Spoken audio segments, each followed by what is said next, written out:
mayambo Jairaj Singh Ningombam first and foremost, I Mani Professional Society Mani executive mayambo Samaina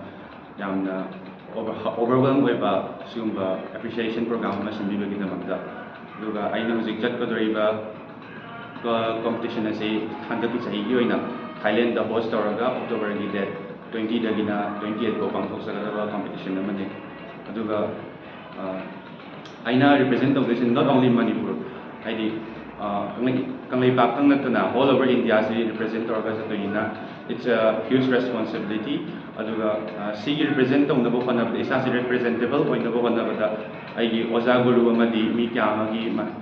support chu mayam changi adu si not only in model platform habati akoi isa